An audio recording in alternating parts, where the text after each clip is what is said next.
buying Iran's oil. I don't know.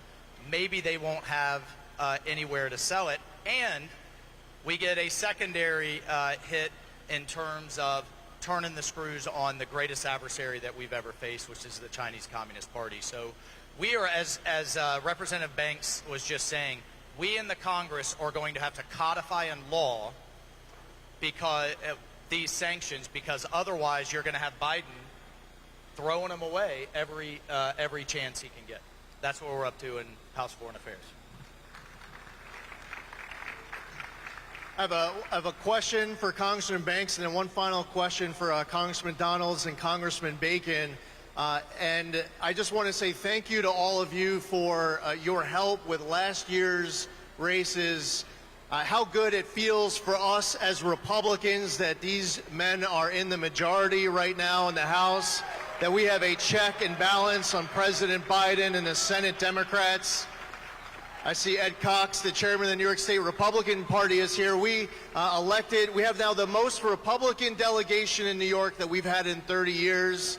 And we, from red states, purple states, blue states, they're working together and they're in a majority. We need to expand that majority. So thank you for everything you're doing for the RJC, because they made such a big impact in making sure that gavels were in the hands of these gentlemen. They're doing a great job with that. And one of the ways that we've seen that play out is former Speaker Kevin McCarthy created a select committee on China, which Congressman Banks is an active member on.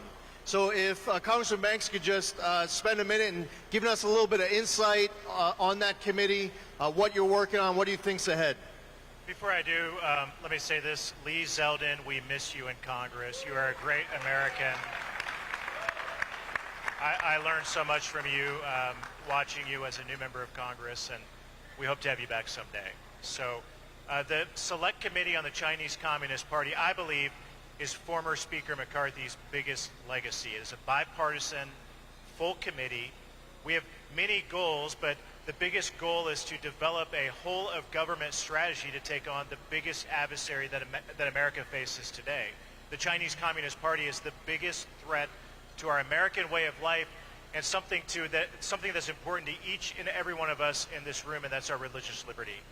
And so we've tried to draw more attention to the threat. What does the threat mean? I believe our biggest goal, Lee, in this Congress is to stop the flow of American investment dollars to our biggest enemy. It's unbelievable to me that our federal and almost every state pension in America invest in China's military, the very military that wants to wipe us off the map. So that's one of our big legislative goals. So unfortunately, our committee hasn't met since October 6th. And I think this is really important when we go back into session with the new Speaker of the House, that the Select Committee goes back to work. And as Waltz just said a little bit ago, we have to recognize that our biggest adversary, China, is Iran's best friend. And China is no friend to Israel. They've called for a ceasefire in Gaza. As Waltz said, 1/3 of Iran's oil exports go to China. So we have to recognize that that threat is very much linked, and we have to do something about it. And I believe that on the Select Committee on the Chinese Communist Party, that we're going to make that one of our big missions over the year left that we have in this Congress to move forward. It is a bipartisan committee, and that's the good part. The bad part is that the Democrats are so bad and weak on the China subject today that you think that in many ways the political interests that are most friendly to China own the Democrat Party today, and that's something that's very sad to me. Someone who grew up in a working class union household in Indiana, to know that the Democrat Party is the party that is most intertwined with the corporate interests that's selling us out to China each and every day. I wish that was more bipartisan, but today it's the Republicans, especially the Republicans in this majority, that are leading the way. So our final question, Congressman Bacon and Congressman Donalds, border security is national security. President Biden comes in, and on day one he starts implementing policies which by design open up our border. It's not just a Texas problem. We see it up in New York, the consequences of what has been a catastrophe, a crisis caused by the Biden administration. Now we have an appropriations process that's going on. The government is funded for another few weeks. There are some levers that can possibly be used here to be able to get some progress as it relates to the border. You're dealing with a Democratic president and a Democratic Senate.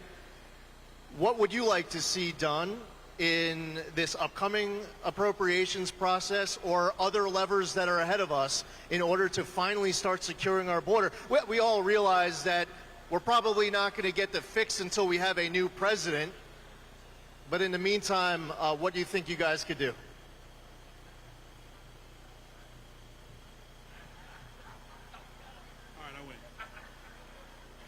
We got to play. We got to do this. A couple things. First, lead to you. One of the reasons we have a majority is because of your campaign for governor in the state of New York. I don't have any $45 bills to give out. It's all right. It's all right. But you did a tremendous job, and it's one of the reasons we have a majority. So thank you. Thank you. To the border. Look, we have to have a complete reversal of Joe Biden's policies. We all know that. The House has passed a measure, H.R. 2, which House Republicans have gotten behind. We also have that, where you meticulously are going through key policy changes, like limiting the asylum process, limiting the amount of beds associated with asylum. So many different things that we have to do. Remain in Mexico policy is to be reinstated. Not allowing for the transmission of migrants through the United States, which is happening with the Office of Refugee Resettlement under Homeland Security. All that's got to stop. The levers to do it are with the Department of Homeland Security funding bill, which we have already passed out of the House, and there's a rule attached to it where our border security package has to pass through the Senate as that bill gets agreed to. There are other levers in play as well. This big supplemental the White House wants with Ukraine, Israel, money for Palestinians, etc., that's a leverage point. We know that the White House wants that for their victory. I've been very clear. I don't want to speak for my colleagues, although I know where they are. I don't want to speak for the new Speaker of the House. But the government needs to secure its border if we're going to continue funding for this government. The primary job of the United States government is to secure the nation and to secure its people. That's its first function. And if it cannot do that, there has to be serious discussions with the White House about how we're going to fund the various aspects of our government. The military should be funded. That shouldn't even be something that's a bargaining chip. It should not be. Veterans Affairs, military construction, not a bargaining chip. That should be done. But when you're talking about Homeland Security, when you're talking about funding for the SEC and the FBI and all these different agencies, which frankly do more to just piss off the American people than actually protect the American people, we got to have serious conversations about that piece of it, because the border must be secured. If Joe Biden wants $60 billion for Ukraine, which, by the way, I will add, the reason why the number is about $60 billion, as I understand it, is because this would actually help fund the Ukrainian effort through next year. That's why the number is so big. But if that's what he desires, it cannot happen when our southern border is left unsecured. It cannot happen. That's what I think the leverage points are. I think that there are a significant amount of House Republicans that is their position. And we need to use this opportunity with Speaker Johnson now coming in to do everything we can to support him so he can lead House Republicans to getting border security done for the United States of America. I agree with Byron up and down the line. I do think we need to do both. Ukraine is in our national security interest to have it remain independent, but our border is so bad, it has to be the priority. And it has to be done by policy changes, as I already mentioned. I think remain in Mexico or something like that is the most important thing that we have to do. Just putting money at the border doesn't work. If people come in and claim asylum, then you release them. Border wall doesn't fix that, right? None of that fixes that. So we need to put something in place where folks have to come here with approval first. And so that's the most important thing we can do. I think it's interesting that the president now is building the wall after he said it was immoral. That's because we have the New York mayor saying this is the #1 issue for New York. So I obviously do need more border wall where the Border Patrol wants it, we should put it in ways that will help them out. Stopping catch and release, that's another policy change. We need to have the ability to hold people and do quick hearings so we can determine if they should be let in or kept out. So those are the things we need to do at the border. I do think if we can get an agreement on this, that does open up the doors for more Republicans to help out Ukraine. And so I do think these things will travel in tandem. All right. So big round of applause, big thank you to Congressman Mike Waltz, Congressman Don Bacon, Congressman Byron Donalds, soon-to-be Senator Jim Banks. Thank you, RJC, for everything you do. Enjoy the rest of the conference, and now the great one.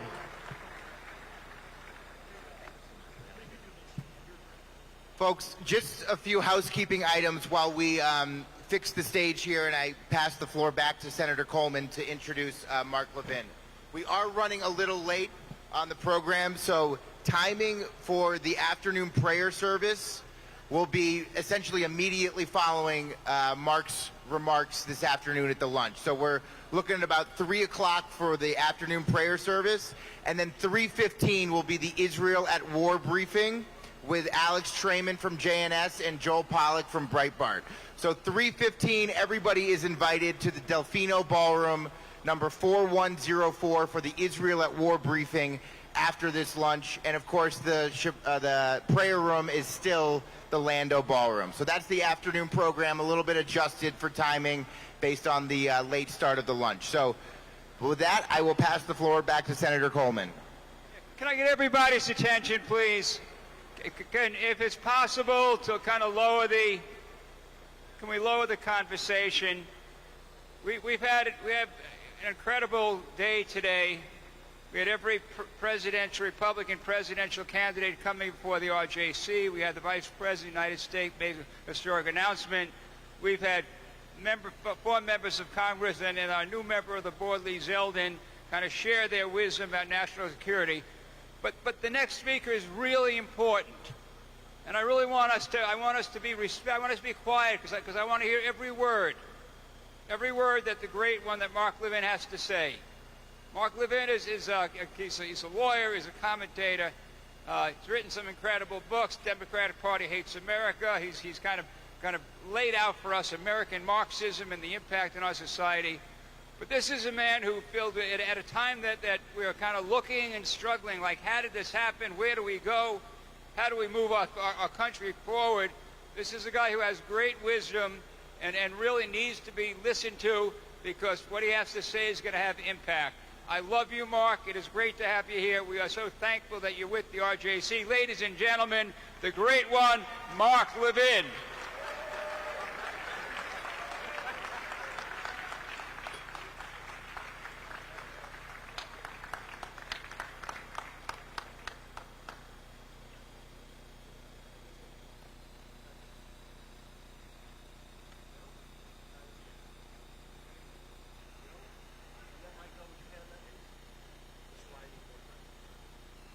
Hello.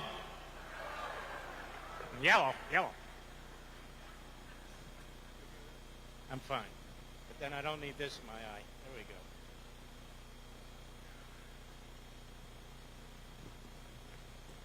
Well, I'm not running for president. I'm running from the president.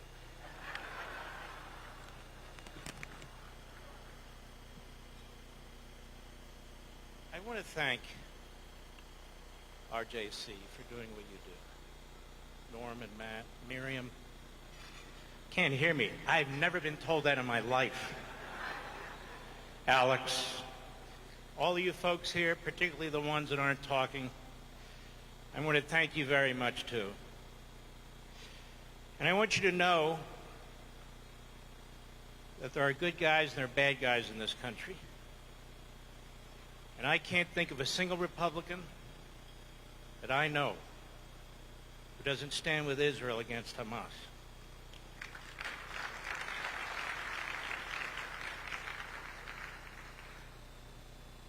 The Jews survived the Babylonians and the Persians and the Romans and the Third Reich, and we will survive these rat bastards too. but there are things we have to do. We have a battle here at home. We have a battle here at home, and let me start this way. I am not an isolationist. If you are an isolationist, then you don't understand something fundamentally. Our enemy's not an isolationist. If we're an isolationist and they're not an isolationist, they win and we lose. That doesn't mean we go into every battle. Foreign policy is about prudence, not ideology. Prudence. And that's what we lack right now. I never hear the media talk about our IDF soldiers. How many of them may lose their lives? I keep hearing about the enemy. I keep hearing about the people who voted for the enemy. I keep hearing about what's going to happen in the future. Not one damn time did they say, what about those young men and women in the IDF, most of whom are not professional soldiers. They're civilians too. And many of them are going to lose their lives. Now, why am I not an isolationist? Because I'm not stupid, that's why. Because in the 1930s, America was isolationist. And you heard somebody talk about it before. Charles Lindbergh was a great hero. He had enormous influence. They had what they called the America First League, with 20 million members. And then we were attacked at Pearl Harbor, and even Lindbergh admitted he was wrong. And he went on a big fundraising campaign for the American military. How many damn world wars do we have to have before we wake the hell up and realize that the way you stop death, and the way you stop a draft, and the way you stop genocide is to be ready for it?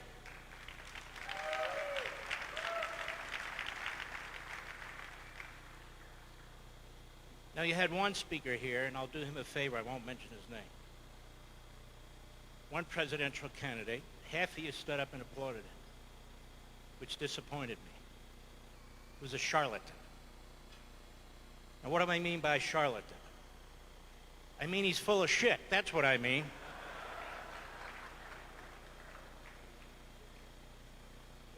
An Iron Dome with diplomacy? Where did he get that from, a fortune cookie? Diplomacy with whom? Terrorists? Diplomacy with whom? A weakened, hollowed out Europe?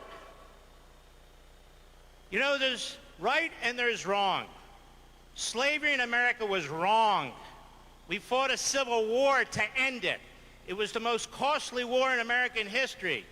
We don't go halfway on slavery. We don't go halfway when it comes to a matter of humanity. We're all in, period.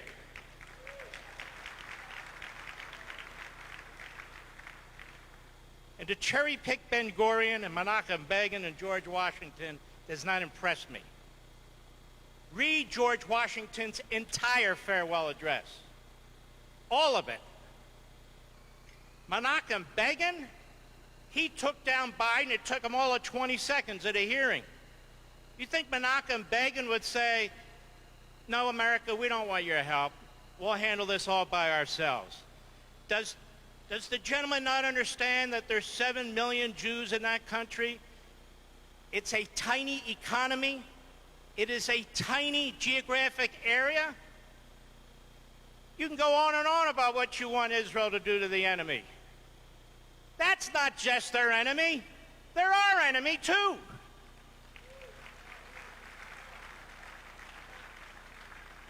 Iran killed American soldiers. Iran maimed American soldiers. Does that not matter to anybody? They just slaughtered 32 Americans. I know when I worked for Ronald Reagan, you slaughter 32 Americans, you're going to pay a big price for that. In fact, when Ronald Reagan got elected, the Islamo-Nazi regime in Tehran was so fearful, they were wetting their robes. And they released our hostages from that. so-called revolution that Jimmy Carter brought upon us. Now, what's the plan to stop Iran from getting nukes? Does anybody know? There is no plan. So what's going on with this administration? I'm going to tell you what's going on with this administration with the thanks of Michael Doran and the thanks of a guy who's actually fairly liberal. He was a Harvard professor, and he purchased and was chief editor for a period of time of the New Republic, a very left-wing magazine, Marty Peretz. And you know what they both say? This is intentional. We have ideologues in the White House. We have Ivy League ideologues that came out of the Obama administration that are surrounding all through Biden. The man who was negotiating for the United States on the Iran deal is the enemy. This administration makes Aldra Hiss look like George Patton. And it's not just one Aldra Hiss case. It's Malloy. It's his 3 associates. It's the guy they're going to put in as our ambassador to Israel. It's a guy on the National Security Council. Several of them in the State Department. What do you call this? I'll tell you what I call it. Tyranny.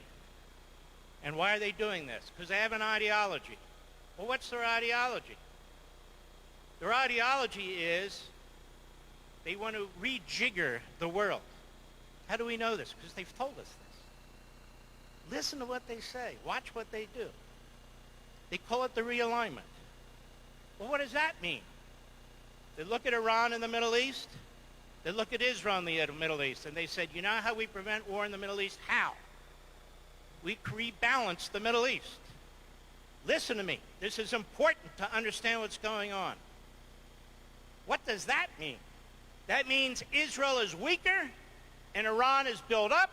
So you have a balance in what they believe is mutually assured destruction. Well, when you have one country that's humane, and a religion, ours, that believes in life, and you have another country that believes in death, and the most horrific form of death, what the hell are you rebalancing? But that's their ideology, and it's not just in the Middle East, it's in Europe. And it's not just in Europe, it's all over the world. Because they want to make America less of a superpower while they are building up China. He doesn't go after China, Biden, and his people. What do they say? We want a fair competition. Does China say they want fair competition? China is bellicose in their threats against us because they don't fear us. Why? China has built up its nuclear capacity, and in 7 to 8 years will surpass ours. When you add that to Russia, they surpass ours. On top of that, we have old missile systems. We haven't renewed our systems. They have brand new nuclear missile systems. What else? Hypersonic missiles. I don't care how many defense systems we build. We cannot stop a hypersonic missile with a nuclear warhead from hitting every damn city in America. And they have that capacity today, and we don't. What are we going to do about it? I'll get to that in a minute. Foreign policy should be based on prudence. I know who these guys are on Capitol Hill. They want to intervene in every war. That's stupid. American people don't want it. We don't have the resources to do it. But there's just some damn things where we got to stand up. And maybe I'm in the minority when it comes to conservatives, but I'm going to tell you something. Listen to Putin. He has said and he has written, and so has this flunky, Medvedev. They cut through Ukraine, they're headed for Poland. And they're not joking around. Poland triggers NATO. There's your world war. Ukrainian people are fighting our war. The Ukrainian people are fighting for us.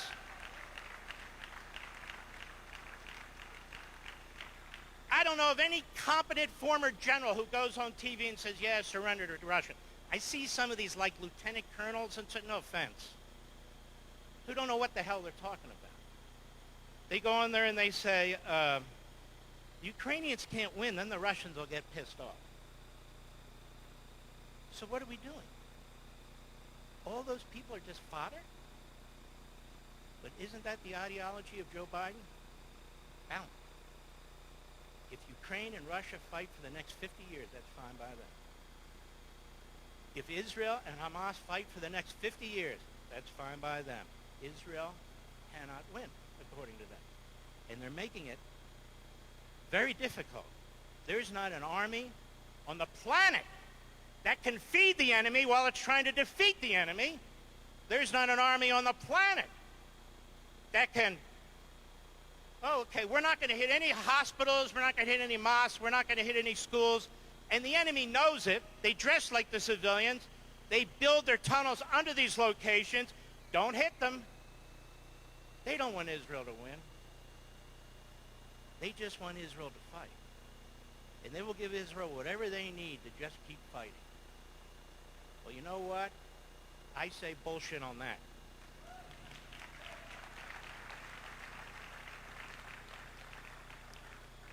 You know, I'm not allowed to talk this way at home, by the way.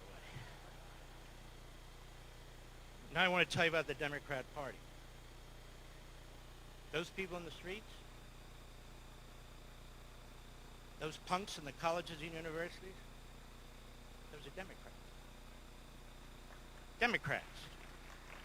Not one of them is going to vote Republican. Not one of them is going to vote for any of the candidates that are up on this stage. They're Democrats. That's number one. Number two, I'm tired of hearing about wokeism. Hamas has a network in this country. They have funded the network to the tune of tens of millions of dollars. The Students for Justice in Palestine, that's a Hamas group. CARE, that has open doors into the White House and the FBI and the Department of Homeland Security, that is a Hamas front group. We have Hamas front groups in this country that are being funded. This isn't wokeism. They've infiltrated our country. They've infiltrated our schools. They've infiltrated our media. They are here, and we've got to recognize that, number one.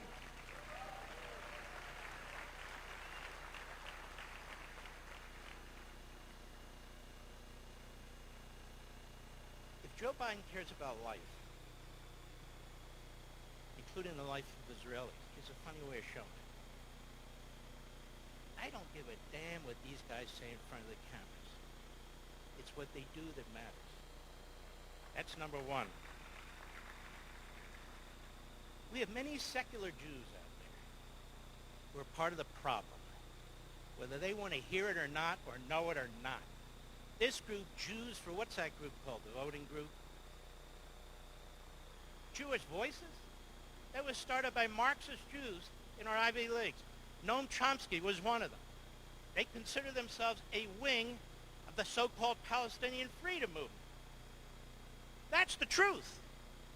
And boy, does that look bad out there for the rest of the world when we have groups using our name, our heritage, our ancestry to try and destroy us. But we have politicians like that too. The great icon of the Democrat Party was Franklin Roosevelt. You need to understand something. We have people who make documentaries on Franklin Roosevelt. There are hundreds of books written on Franklin Roosevelt. You have people say he was the greatest president in American history. One of the worst, especially for the Jews. He had a State Department. He had Jews around him, like Morgenthau was his Treasury Secretary. They like to have Jews like, Christmas tree ornaments. But the fact is, he was one of the worst. Over at the State Department, he put one of his close friends in there who he had worked with under the Woodrow Wilson administration, another gem. Well, this guy was in charge of immigration. Now, they had a cap for Jews. Everybody had a quota. Back then, often it was ethnic and so forth. During the course of the Holocaust, not only did they meet the cap, they were way under the cap. Because this guy decided he didn't want Jews coming into this country. As a result, 250,000 Jews that could have been brought into this country were denied entry, and they died in one of the camps or one of the other camps. That's FDR's record. Number two, we sent bombers to hit oil plants and installations 5 miles from the train tracks going into Auschwitz. 5 miles! And he was told that. And he refused to hit them. People even said to him, hit Auschwitz. We know there's people there, but put an end to it. He said no. That's the great leader of the Democrat Party. He didn't raise a finger for Jews, and by the way, as a footnote, he didn't raise a finger for blacks either. 1940, a bipartisan bill hits his desk, a federal law to outlaw lynching across the country, and he refused to sign it. He was running for a third term, unprecedented, and he didn't want to lose the South. He wouldn't even sign a federal anti-lynching law. I'll even go further. Jesse Owens was the great Olympian during the Berlin Olympics. Every Olympian was invited to the White House except Jesse Owens, because he was black. And Jesse Owens was asked, did Hitler snub you in Berlin? He said, I never met Hitler. He didn't snub me. Franklin Roosevelt snubbed me. Joe Louis, the great heavyweight boxer. 1940, he backs Woodrow Wilson. Why? He said because Roosevelt wouldn't sign the anti-lynching. I don't want to hear this crap about how Democrats care about the little guy and the Jews and the blacks and all the rest. Look at the border now. Joe Biden cares about human life. Do you know what kind of inhumanity is going on in the border right now? Women being raped, 800 murders, kids being sold into sex slavery, 100,000 Americans killed every year because of the fentanyl flowing over the border. They care about people. If they don't care about our people, how are they going to care about the Israelis? It's a huge problem. Well, I don't want to miss anything. I write these chicken crap notes, and I got to...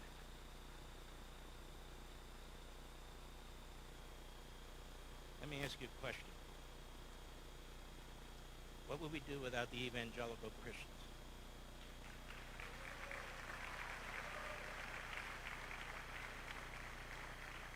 In fact, what would we do without the righteous Gentiles in this country? We represent 2% of the population of this country. Some infinitesimal, small fraction of a fraction of the population in the world. And these people stand with us because they have faith, because they have morality, because they believe in God. These people stand with us. I don't think we could survive without them, quite frankly. It is very, very important that we thank these people. We've become very close to Pastor Hagee, who has Kufi.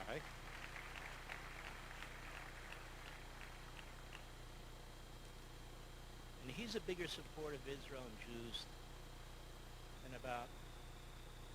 than many secular Jews. I don't mean you all have to be Orthodox, I'm just saying. But it's really quite remarkable. You also had people up here who are fantastic patriots. Fantastic patriots. Not one of them was Jewish. And all but one was unequivocal. You know, people come to decisions in a different way. Some of us come to decisions because of our philosophical beliefs.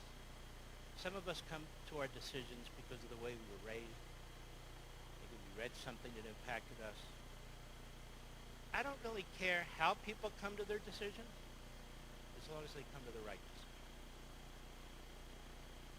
You have President Trump, Biden, and his administration, while President Trump is running for president, wants to put him in prison for the rest of his life over documents, over free speech, his opinion that he didn't lose the election.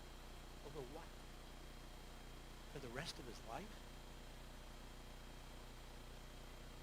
He is a fantastic supporter of Israel. I know this because of my personal conversation.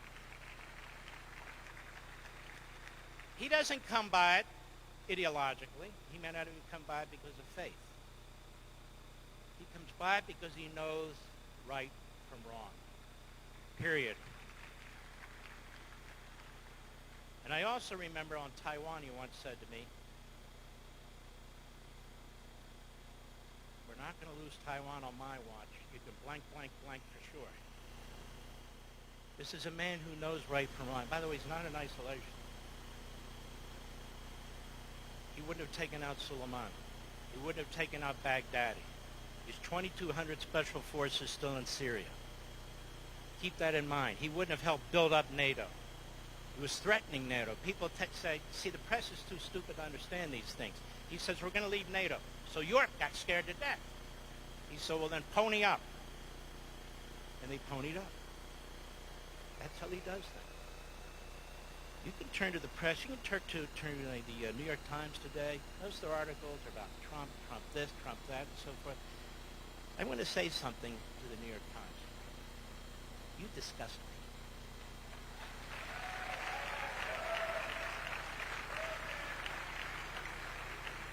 me. You disgust me, and the rest of you out there in the media disgust me, and I'm going to tell you why. I'm going to tell you why. Because you have a history too. And what is your history? Your history is during the entire Holocaust, you covered it up. You damn bastards in the New York Times, you were working with Franklin Roosevelt. You covered it up. You pushed it to the back pages. Even had to confess in 2001 when Max Frankel, one of their former managing editors, apologized, said it was a grave mistake. Grave mistake? A grave error? The so-called paper record? The paper record covered up the Holocaust while it was happening. Even the European papers were saying, what the hell's wrong with the American media? Washington Post did the same thing. Radio did the same thing. All across the board. You see how they all speak with one voice, one ideology. The vast majority of the American people, not until 1944, knew what the hell was going on over there. It was so bad. Then when we finally defeated the Germans near the end, Eisenhower took Omar Bradley and George Patton to one of the death camps, and he said to the media, you come with us. I want people to know this happened, and I don't want them to ever forget. You see a lot of those black and white films. That's him. He ordered it, and he told the media, you need to look at this. What do you think Eisenhower would say today? What do you think Eisenhower would do about Iran today? We shouldn't be fighting Iran's surrogates. We need to chop the head off of this thing.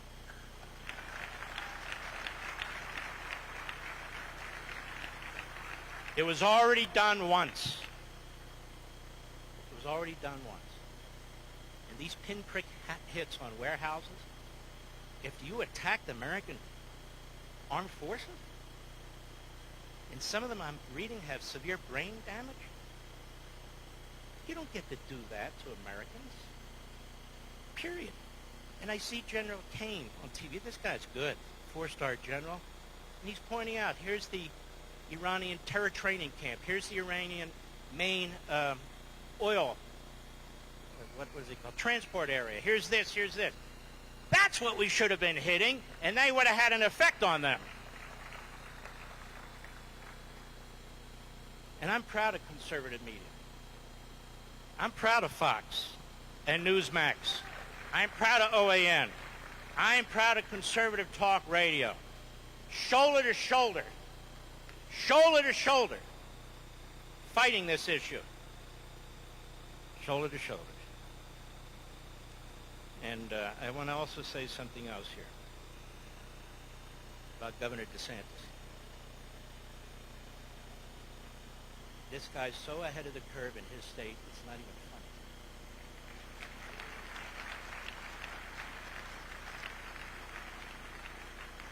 We have 26 Republican governors. One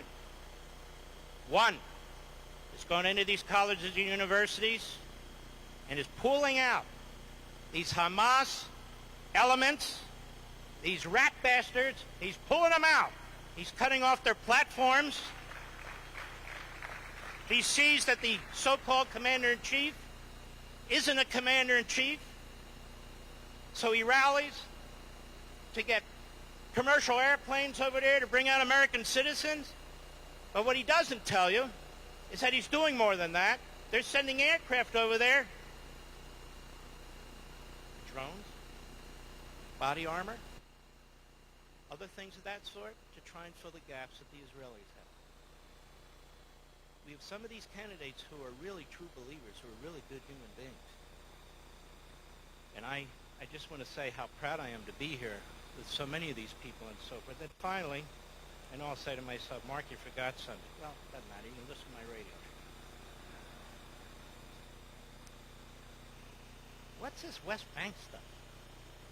1948, Transjordan goes in and grabs Judea and Samaria. So now for the rest of the time, it's the West Bank. Jordan,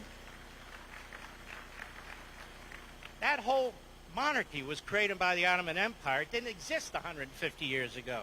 There was nothing on there about them. How many of you read the Bible from time to time? Well, show me where the Palestinians are in the Bible.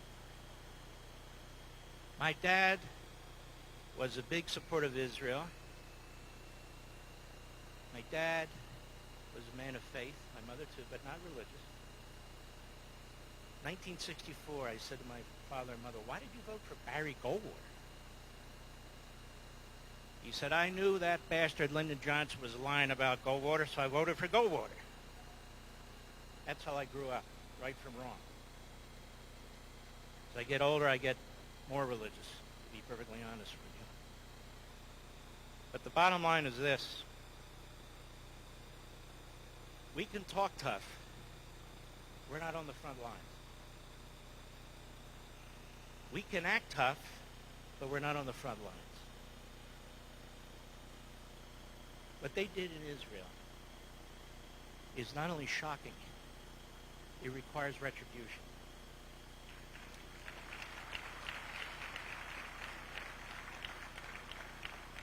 I'm not interested in proportionality. I don't even know what the hell that means. Does that mean Jews go over there and behead babies? Is that proportional? That they rape Palestinian women? Is that proportional? Well, is that what proportionality means? Now think about that. Can you even imagine Jews doing that to anybody? They view us as subhumans. It's time for us to view them as subhumans.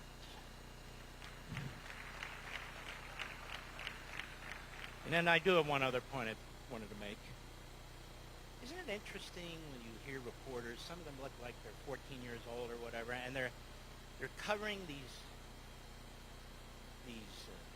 people in the streets with their signs about slaughtering the Jews, river to the sea, all the usual stuff about exterminating and obliterating Israel and Jews. And they're carrying around Palestinian flags. Some of them have Italian flags, so they don't know the difference between the two flags. That's what we're dealing with. And it's true, I saw it with my own two eyes. Now that said, how do they know that most Palestinians don't support Hamas? Did somebody do a poll? And who did this poll? Did not the Palestinians vote Hamas into office? Okay, so tell me where I can go to speak to the Palestinian leader who says, leave the Jews alone. Does somebody have an office? Do they have a phone number? I'd love to bring them on TV. Seriously. I can't find them. Then we have the moderate Palestinians, Palestinian Authority, headed by Abbas, who was the so-called brains and funder behind the 1972 Munich attack on the athletes, Israeli athletes, who were, by the way, horribly tortured. He's the moderate, funding terrorism. So the Congress passes and President Trump signs the Taylor Force Act, named after an American veteran who went to West Point who was murdered by terrorists over in Israel. Because Congress said that's enough. We're pouring hundreds of millions of dollars into the moderate Arabs, and they're slaughtering people, and the more they slaughter, the bigger the pension for the family. Why would you violate that law and continue to pour hundreds of millions of dollars into the Palestinian cause? Or why would you continue to treat Qatar like it's the nation of Mother Teresa, when Qatar is housing the leadership of the Palestinians and funding Hamas? And what about this so-called NATO country, Turkey, which is led by an Islamist Nazi as well, this Aragon?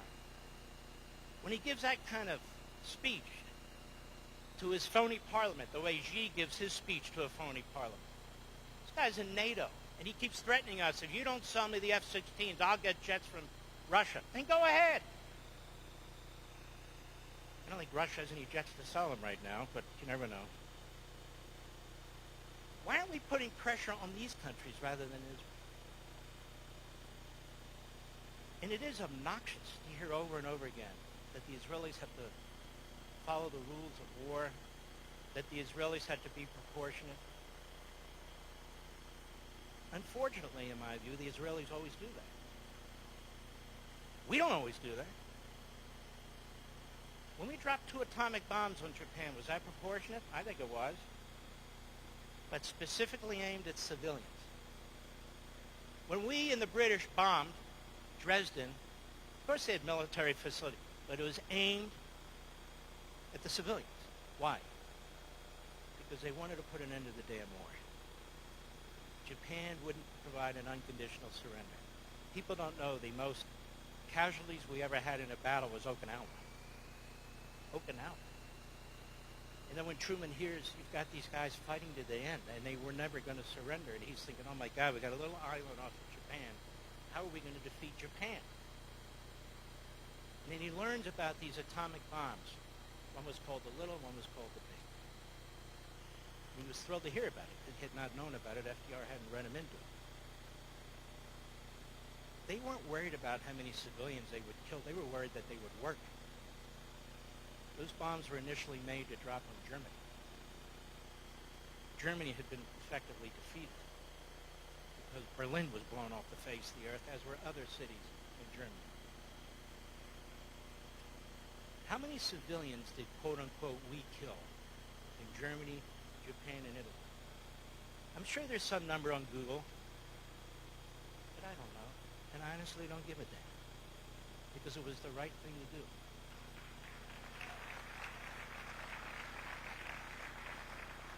And how many casualties were there in the Civil War? Unbelievable. There were 24 million people in this country.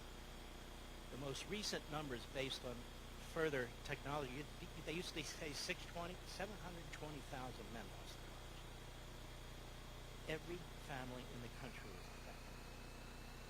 Every single one. If there's evil, you either defeat it or you lose to it. We had the kamikazes in Japan. Well, consider Israel is surrounded by nations filled with kamikazes. That they will do anything they have to do because their perverse interpretation of their faith is you live to die. And my view is very simple. Let's accommodate them. God bless you.